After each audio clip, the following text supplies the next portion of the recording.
बिस्मिल्लाहिर्रहमानिर्रहीम। स्टार्ट करते हैं जल्दी जल्दी गार्डनिंग के चैप्टर नंबर 15 को। इसमें से ज्यादा एमसीक्यूज नहीं बनते, लेकिन बहुत कॉन्सेप्चुअल चैप्टर है, इसलिए इसमें से बहुत ट्रिकी एमसीक्यूज जरूर बन सकते हैं। ठीक है, जैसे पहले ही इसमें वैस्कुलर डिस्टेंसिबिलिटी और वैस्कुलर कंप्लायंस, इन दोनों के एमसीक्यूज बड़े कंफ्यूजिंग किस्म के बन सकते हैं। वैस्कुलर डिस्टेंसिबिलिटी क्या होती है? किसी भी आर्टरी या ब्लड वेसल की कितनी इलास्टिसिटी है। ठीक है, इसका फॉर्मूला होता है increase in volume divided by increase in pressure into regional volume.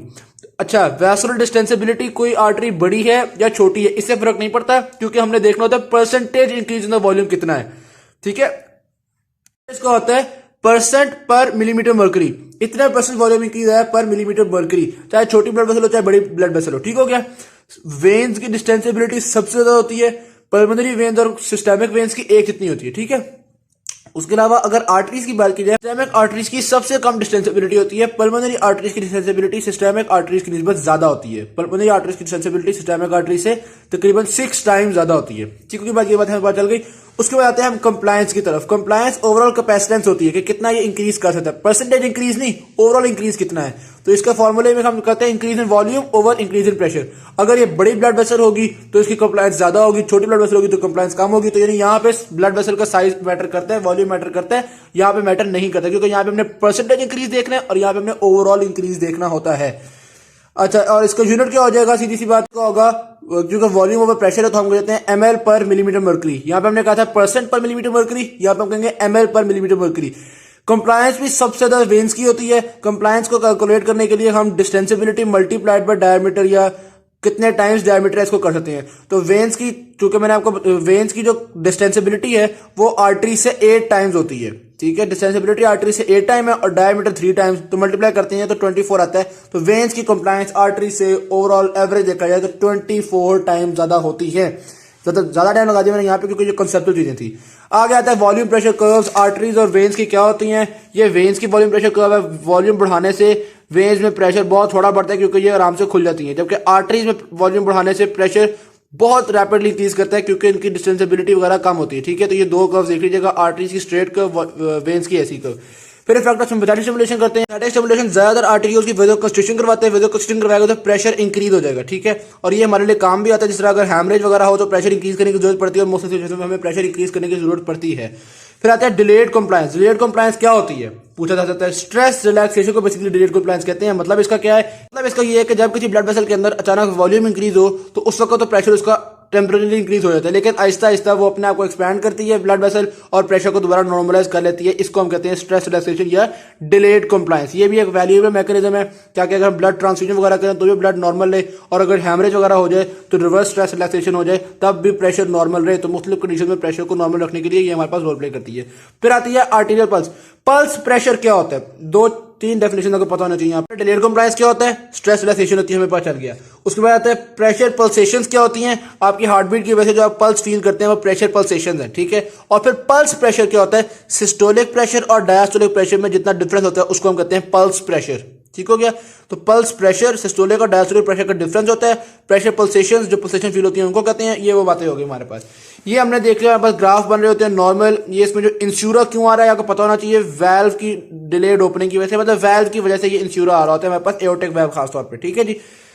Pulse pressure का फॉर्मूला देखा जाए, stroke volume divided by arterial compliance, ये पल्स प्रेशर का फॉर्मूला होता है। स्ट्रोक वॉल्यूम ज्यादा होगा तो पल्स प्रेशर ज्यादा होगा। आर्टीरियल कंप्लायंस अगर ज्यादा होगी तो पल्स प्रेशर कम होगा। ठीक है, तो आर्टीरियल कंप्लायंस और pulse pressure are inversely proportional. Pathology जो इन दोनों को इफेक्ट करेगी वो आपके पल्स प्रेशर को भी इफेक्ट कर देगी। ठीक है, बाकी डिटेल से डिस्कस नहीं करते। फिर आती है एबनॉर्मल पल्स प्रेशर किस किस तरह से होते हैं, ये कुछ चीजें हमने यहाँ पे डिस्कस करनी है। सबसे पहले आती है aortic valve stenosis. Aortic valve stenosis होगा तो ब्लड कम प्रेशर से निकलेगा, सिस्टोलिक प्रेशर कम हो सकेगा, तो हम कहते हैं पल्स प्रेशर डिक्रीज कर गया।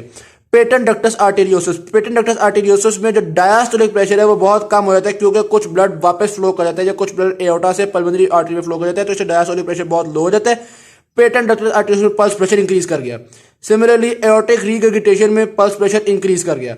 ठीक है, और इसी तरह से आर्टेरियोस्क्लेरोसिस में भी पल्स प्रेशर इंक्रीज कर गया। तो 3 में पल्स प्रेशर इंक्रीज कर रहा है, एओर्टिक स्टेनोसिस में डिक्रीज कर रहा है। अगर आपसे पूछा जाए पल्स प्रेशर डिक्रीज किस में करता है, आंसर होगा एओर्टिक स्टेनोसिस। और अगर आपसे पूछा जाए कि किस ग्राफ में इंस्यूरा नहीं होता, तो आंसर होगा एओर्टिक रीगर्गिटेशन। बस इन सारी एब्नॉर्मैलिटी में सिर्फ एओर्टिक रीगर्गिटेशन में इंस्यूरा नहीं फॉर्म होता, यानी ये जो बेंड्स है ये फॉर्म नहीं होता। फिर आगे आ जाए transmission of pulse pressure. Pulse pressure जो है ये ट्रांसमिट होता चला जाता है आगे से आगे। देखे तो इसकी अच्छा, इसकी जो वेलोसिटी ऑफ ट्रांसमिशन है ना वो कंप्लायंस पे डिपेंड करती है। कंप्लायंट ब्लड वेसल्स में फास्ट वेलोसिटी होती है, ठीक है। एओर्टा की कंप्लायंस बाकी आर्टरीज की निस्बत ज्यादा है, तो एओर्टा के अंदर इसकी वेलोसिटी ऑफ ट्रांसमिशन कम होगी और बाकी पेरिफेरल आर्टरीज में इसकी वेलोसिटी ऑफ ट्रांसमिशन ज्यादा होगी। ये आपको पता होना चाहिए कि एओर्टा की कंप्लायंस बाकी आर्टरीज से कम होती है। ये चीजें ना एमसीक्यूज में खासतौर पर बड़ी काम आती हैं। अच्छा, फिर प्रेशर पल्स की डैम्पिंग होती है, किस किस वजह से होती है? अगर रेजिस्टेंस होगी तो भी पल्स ये जो होती है ये डैम्प हो जाती है, और अगर कंप्लायंस ज्यादा होगी तो भी डैम्पिंग होती है। ठीक होगी बात? तो पता होना चाहिए रेजिस्टेंस से डैम्पिंग होती है और कंप्लायंस से डैम्पिंग होती है। तो आपको पता है एओर्टा की कंप्लायंस ज्यादा है तो एओर्टा में डैम्पिंग भी ज्यादा होगी। तो ये चीजें रिलेट कर दिया करें। फिर आता है क्लिनिकल मेथड फॉर मेजरिंग। एक आपके पास ऑस्कुलेटरी मेथड होता है, उस अपने एंटीक्यूबिटल आर्टरी के ऊपर स्टेथोस्कोप को प्लेस करना होता है। कॉटक ऑफ साउंड्स को हम सुनते हैं। फिर जब सिस्टोल की आवाज आना शुरू होती है वो एक हायर प्रेशर होता है, सिस्टोलिक प्रेशर। और फिर जब बीट आना बंद हो जाती है तो वो डायस्टोलिक प्रेशर होता है। ये हमने नोट कर लिया। इसमें जो रीडिंग है वो स्लाइटली हायर आ रही होती है और कुछ पैथोलॉजीज में ये काम कर नहीं होता, कुछ पैथोलॉजीज में ये खराब आंसर देता है। फॉर एग्जाम्पल फिस्टुला के अंदर हमें कॉन्टिन्यूसली साउंड आती रहती है, हालांकि डायस्टोलिक प्रेशर खत्म हो चुका होता है, तो एवी फिस्टुला में यूज नहीं होता है। लेकिन आमतौर पर क्लिनिकली ये सबसे ज्यादा यूज किया जाने वाला मेथड है। बहुत रिलायबल नहीं है लेकिन बहुत कॉमन है, ये पता होना चाहिए आपको। फिर normal arterial pressure measure by the auscultatory method. वो हम किस तरह से मेजर करते हैं? वो हम पर मिली सेकंड एक मिली सेकंड का मेजर करते हैं और उनको ऐड करके हम मेजर कर लेते हैं कि नॉर्मल आर्टीरियल प्रेशर क्या है, मीन आर्टीरियल प्रेशर। ऐसा पता होना चाहिए कि एज के बढ़ने के साथ साथ थोड़े बहुत चूंकि एथेरोस्क्लेरोसिस होती है इसलिए थोड़ा बहुत सिस्टोलिक प्रेशर इंक्रीज कर जाता है। तो ब्लड प्रेशर एज के बढ़ने के साथ इंक्रीज करता है। ये क्लिनिकल्स में अगर आपसे पूछते हैं कि ओल्ड एज बंदा आया तो आपको पता होना चाहिए। मीन आर्टीरियल प्रेशर हम एक मिली सेकंड का प्रेशर मेजर कर लेते हैं और उन सारे मिली सेकंड का मीन निकाल लेते हैं। मीन आर्टीरियल प्रेशर रहता है। When and functions. When blood की रिजर्वायर होती है, ये ब्लड को अपने अंदर स्टोर कर रही होती हैं। जब बॉडी को ब्लड की जरूरत होती है तो ये कॉन्ट्रैक्ट करके बॉडी के अंदर ज्यादा ब्लड इंक्रीज कर देती हैं। Venus pressure. अच्छा, राइट एट्रियल प्रेशर को देखिएगा। अगर आपसे पूछा जाए सेंट्रल विनस प्रेशर क्या होता है तो उसका वो आंसर होता है राइट एट्रियल प्रेशर को हम सेंट्रल वीनस प्रेशर कहते हैं, जिसकी वैल्यू 0 mmHg होती है। ब्लड रिटर्न ज्यादा हो तो सेंट्रल वीनस प्रेशर ज्यादा होता है, और अगर हार्ट की पंपिंग ज्यादा हो तो सेंट्रल वीनस प्रेशर कम हो जाता है। ठीक है, ये दो फैक्टर आपको पता चल जाने चाहिए। ब्लड रिटर्न ज्यादा कब होता है? अगर ब्लड वॉल्यूम ज्यादा हो, या वेसल्स की टोन ज्यादा हो, या डायलेशन ऑफ आर्टेरियोल्स हो तो ब्लड रिटर्न ज्यादा होता है। और नॉर्मल आर्टेरियल प्रेशर आपको बताइए 0 होता है। ये इंक्रीज भी कर सकता है, डिक्रीज भी कर सकता है। इंक्रीज कब करेगा? जब वीनस रिटर्न 20 to 30 तक इंक्रीज कर जाता है। इंक्रीज तब करता है जब वीनस रिटर्न ज्यादा हो या पंपिंग कम हो, और डिक्रीज कब करता है? जब पंपिंग ज्यादा हो, वीनस रिटर्न कम हो। सीधी सी बात है। फिर Venus resistance and peripheral Venus pressures के अंदर मुख्तलिफ जगह से मुख्तलिफ वजूहात से कंप्रेशन हो रही होती है, मुख्तलिफ वजूहात से रेजिस्टेंस का फेस करना पड़ रहा होता है ब्लड को। फॉर एग्जांपल नेक के अंदर एटमॉस्फेरिक प्रेशर ऐड कर रहा होता है, वो कंप्रेस कर रहा होता है। इसी तरह एब्डोमेन के अंदर एब्डोमिनल के मसल्स जो होते हैं या ऑर्गन होते हैं वो कंप्रेस कर रहे होते हैं। कोई एब्डोमिनल ट्यूमर हो जाए वो उसको कंप्रेस कर रहा होता है। ये मुख्तलिफ चीजें हैं जिसकी वजह से वेन्स के अंदर प्रेशर इंक्रीज करते हैं। वेन्स, सारी वेन्स का प्रेशर राइट एट्रियल प्रेशर से ज्यादा होता है, जारी वजह ज्यादा होता है, इसीलिए ब्लड जो है वो राइट एट्रियम की तरफ फ्लो करता है। इंट्रा एब्डोमिनल प्रेशर किस तरह से, तो मैंने बता दिया, मुख्तलिफ ऑर्गन वगैरह प्रेस करते हैं। पेरिफेरल वेनस प्रेशर किस तरह से ज्यादा होता है? ग्राफ में वो ये कह रहे हैं कि अगर राइट एट्रियल प्रेशर किसी वजह से थोड़ा बहुत इंक्रीज कर जाए तो बाकी सारी वेन्स में भी प्रेशर इंक्रीज करना पड़ता है, क्योंकि वहां पे ब्लड जमा होना शुरू होता है और प्रेशर वहां पे भी इंक्रीज हो जाता है। ठीक है जी। Effect of gravitational pressure. Gravity की वजह से जितनी नीचे की वेन होती है उसमें उतना प्रेशर ज्यादा होता है, इसी वजह से फुट वगैरह के अंदर प्रेशर बहुत ज्यादा होता है। हमें इस बात का पता है, सिंपल चीजें हैं। ज्यादा देर इंसान खड़ा रहे तो नीचे इतना प्रेशर हो जाता है कि ब्लड निकल के एक्स्ट्रासेलुलर फ्लूइड में चला जाता है, एडिमा वगैरह हो जाता है। ये सिंपल चीजें, ग्रेविटी की वजह से प्रेशर इंक्रीज करता है।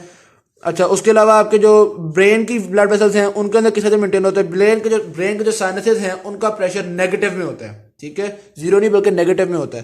तो वो ये आपको उन्होंने बताया ब्रेन के अंदर -10 है। तो सबसे कम प्रेशर कहाँ पे होता है? ब्रेन के साइनसेस के अंदर। कॉन्सेप्चुअल चीजें किस तरह से नेक के अंदर जो होता है और ब्रेन के अंदर ब्लड वेसल्स का जो प्रेशर है वो मेंटेन किया जा रहा होता है। ये ना एसक्यू में पूछते हैं, एमसीक्यू में बस कॉन्सेप्ट है, शायद ही कोई मुश्किल सी ऐसी कि इसको पूछ सके। फिर ग्रेविटेशनल फैक्टर आपकी आर्टीरियल प्रेशर को भी कुछ ना कुछ इफेक्ट कर रहा होता है। जाहिर सी बात है, जो जितना नीचे होगा वहां पे उतना आर्टीरियल प्रेशर उसकी वजह से इंक्रीज किया हुआ होगा।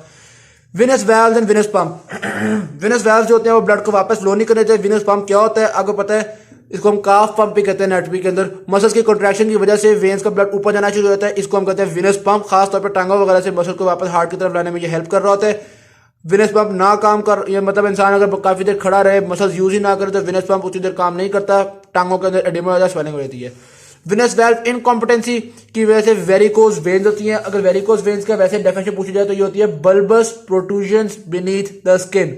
ठीक है, इसमें एडिमा वगैरह होगा, इसमें वैल्व चीजें काम नहीं कर पाते तो ब्लड वापस आ जाता है आपकी लेग्स के अंदर, और लेग्स के अंदर बहुत ज्यादा ब्लड एक्यूमुलेट होना शुरू होता है। फिर clinical estimation of Venus pressure किस तरह से करते हैं हम? हम देखते हैं जितनी ब्लड वेसल्स डायलेट की हुई होती हैं हम कहते हैं इतना ज़्यादा प्रेशर है, क्योंकि जितना ब्लड होगा उतना प्रेशर उतनी डिस्टेंशन। ये भी कोई खास इंपॉर्टेंट चीज़ नहीं है। Direct measurement of venous pressure and the right atrial pressure, हम डायरेक्ट मेजरमेंट किस तरह से कर सकते हैं? हम सेंट्रल वेनस कैथेटर यूज कर सकते हैं, यानी कि वेन से हम कैथेटर डालना शुरू करते हैं और एट्रिया तक कैथेटर को ले जाते हैं और हम आराम से मेजर कर लेते हैं। Reference level of pressure measurement क्या होता है? ये बात याद रखिएगा, हमने बॉडी का जब प्रेशर मेजर करना होता है तो उसके लिए हमने एक रेफरेंस मेजर किया है। वो रेफरेंस क्या होता है? ट्राइकैस्पिड वाल्व के पास हार्ट के अंदर एक एरिया होता है, उसको हमने रेफरेंस लेवल बनाया हुआ है। और खास तौर पे अगर बंदा लेटा हुआ हो तो इस रेफरेंस लेवल को हम कहते हैं जीरो प्रेशर रेफरेंस लेवल। ठीक है, तो ये ट्राइकैस्पिड वाल्व आपके एमसीक्यू में डेफिनेटली आ सकता है। Blood reservoir function of the veins, इसमें कोई मुश्किल चीज़ नहीं है। वेन्स जो होती हैं वो ब्लड को रिजर्वायर करती हैं और मुख्तलिफ वक्त पे ब्लड को निकाल देती हैं। स्पेसिफिक ब्लड रिजर्वायर्स, वेन्स के अलावा कौन कौन से रिजर्वायर्स हैं? Spleen, liver, large abdominal veins, venous plexus beneath the skin, heart और लंग्स। ये भी आपके पास कुछ ना कुछ छोटे मोटे ब्लड रिजर्वायर्स आपकी बॉडी के अंदर होते हैं। जब ब्लड की जरूरत पड़े, हमें हैमरेज वगैरह हो, तो ये लंग्स अपने अंदर से थोड़ा एक्स्ट्रा ब्लड निकाल देती हैं, हार्ट ज्यादा ब्लड पंप कर देता है। ये सारी चीजें थोड़ा बहुत ब्लड को स्टोर कर रही होती हैं। स्प्लीन रिजर्वायर के साथ साथ ब्लड सेल्स को भी स्टोर कर रही होती है, क्योंकि स्प्लीन का स्ट्रक्चर बड़ा खास होता है। ये खासतौर पर हिस्टोलॉजी में पढ़ते हैं। यहाँ पे साइनस से ब्लड निकलता है, फिर आगे वो वेन्स के अंदर एंटर हो रहा होता है और यहाँ पे ओल्ड आरबीसीज की डेथ भी हो रही होती है, क्योंकि ओल्ड आरबीसीज इतना स्क्वीज आउट नहीं हो पाते तो वो उनकी डेथ हो जाती है। तो spleen is the graveyard for the old RBCs. Simple चीजें थी। Thank you very much. Video अच्छी लगी शेयर जरूर कीजिएगा, चैनल को सब्सक्राइब कीजिएगा और आप इस चैनल को पैट्रियन के थ्रू सपोर्ट कर सकते हैं, जिसका लिंक नीचे डिस्क्रिप्शन में दिया हुआ है।